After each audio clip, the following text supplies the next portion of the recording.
we need to start by reiterating that the myth of the alpha male has been thoroughly debunked. The term alpha male dates back to studies of wolves in zoos from the 1940s and 50s.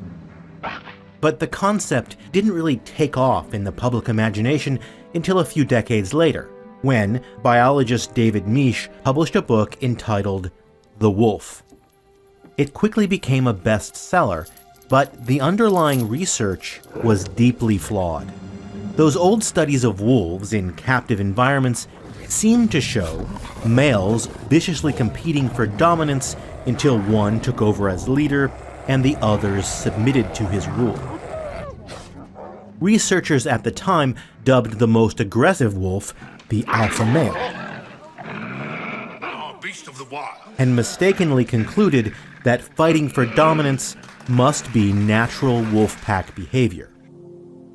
Turns out they were wrong.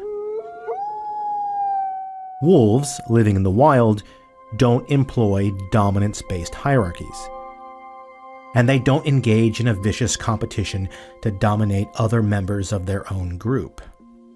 Wolf packs in the wild are actually family units. Pack leaders are just parents raising their offspring. Researchers now refer to them as the breeding pair. Wolves are, of course, a predator species, but they're also remarkably loving and playful creatures within their packs.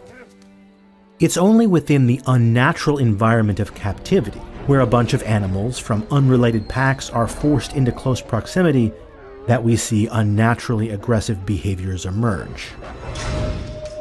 A similar phenomenon occurs with human beings when trapped inside of prison environments. You know, that collar looks good on you. Yeah, look a whole hell of a lot better with your blood on it. Yeah, good luck with that, Hercules.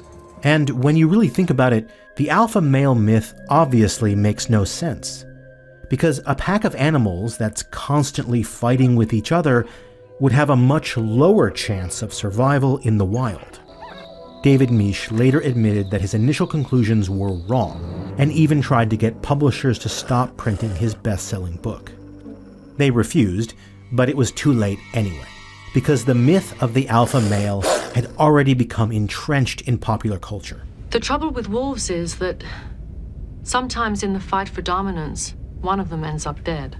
In that case, the trick is to be the wolf that's still standing at the end. From there, the alpha male myth was quickly misapplied to all other animal species, including apes and even dinosaurs.